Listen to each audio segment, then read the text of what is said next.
You ever wonder if the catchiest songs your kids listen to are doing a little more than just keeping them entertained? Well, today, we're going to pull back the curtain on a children's song compilation from Dean Kids TV. Now, on the surface, it's just a simple, super charming tune, but hidden inside its simple lyrics and melody is this remarkably clever design. It's a powerful tool for teaching, hiding right there in plain sight. And it all kicks off with a line that's just impossible to get out of your head, right? It's simple, it's repetitive, and it immediately paints this picture of an exciting trip. It feels so fun and familiar, and it sets a very specific destination right from the start: Medina. So this brings us to the big question. Is a song like this just a bunch of sounds and colors to keep a kid busy? Or is there something a little more structured going on just beneath the surface? As we're about to find out, a simple song can be an incredibly powerful teaching tool. Okay, so let's start with the most obvious layer of the whole thing, the journey itself. It's using a framework we all know.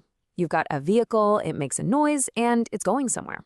You know, just like the wheels on the bus go round and round, this song uses that same kind of simple, predictable pattern to tell a story about a trip. And here's the thing, it's not just one song. The compilation actually has 3 different verses, or you could think of them as mini-songs, and each one is about a different way to travel. First, we get a plane zooming through the clouds, then a bike vrooming through town, and even a horse, also making its way to the same place. Each verse kind of builds on the last, creating this whole world of sound and movement. But these aren't just 3 random travel songs that they strung together. No, if you listen really closely, you start to notice this very deliberate, repeating pattern at work, a kind of hidden structure that ties them all together.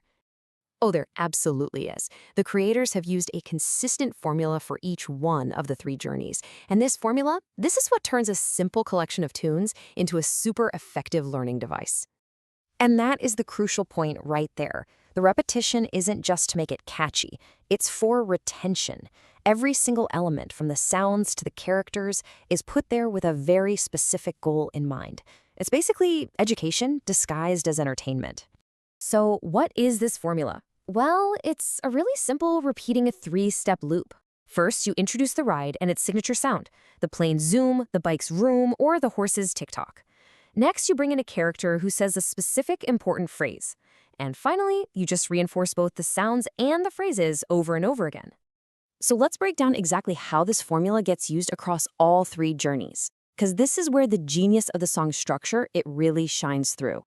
Okay, when you lay it all out like this, the pattern becomes, it's undeniable. Just look at the consistency here. For each journey, plane, bike, and horse, the structure is identical. You've got the vehicle with its sound, you've got characters like the pilot, Zoya, or Hamza, and, this is the key, they all introduce the exact same key phrases: Bismillah, Mashallah, and Allahu Akbar. The little details of the trip change, but that core lesson, it stays exactly the same. And this brings us right to the heart of the song's real purpose. Those key phrases aren't random at all. They are the entire point of the formula. See, by repeating these words in a catchy, fun context, the song is trying to teach young kids not just the words themselves, but when and how you're supposed to use them. It's like a first lesson in everyday Islamic vocabulary, and it's woven into a tune they literally can't get out of their heads. So let's look at the first one, Bismillah. In the song, the pilot says it right before flying the plane, and Hamza says it before he rides his bike and his horse. The song just brilliantly shows its use as a phrase you say to begin an action or a journey.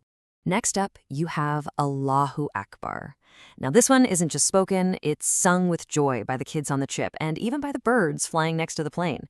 It's presented as this really powerful, natural way to express wonder and praise for the world around you. And finally, there's Mashallah. Zoya says it on the plane, and Mommy says it while she's watching her son on his bike. The song so cleverly connects this phrase with that feeling of appreciation and delight when you see something good or beautiful. So when you put it all together, you really see the power of this whole approach. It's all about tapping into the unique way that kids learn. This is educational design at its absolute best. Music and repetition are scientifically proven to be amazing tools for memory, especially in early childhood. So the song takes these abstract religious ideas and anchors them to real actions and emotions, starting a trip, seeing something beautiful, feeling happy. And this line just illustrates the method so perfectly. A line like this doesn't just teach a phrase, it actually weaves it into a child's imagination. It suggests that this expression of praise is just a natural part of the world, something even the birds would sing. And that's really the big takeaway here.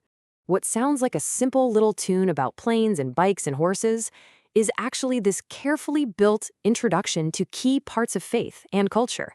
And it's delivered in the most accessible and memorable way you could possibly imagine. It really makes you think, doesn't it, about the power of the stuff we all consumed as kids. The songs we learn, they often carry messages that are way deeper than their simple lyrics might let on. So it kind of leaves us with a question for you. What seemingly simple tunes from your childhood were actually teaching you the foundational ideas that ended up shaping your own worldview?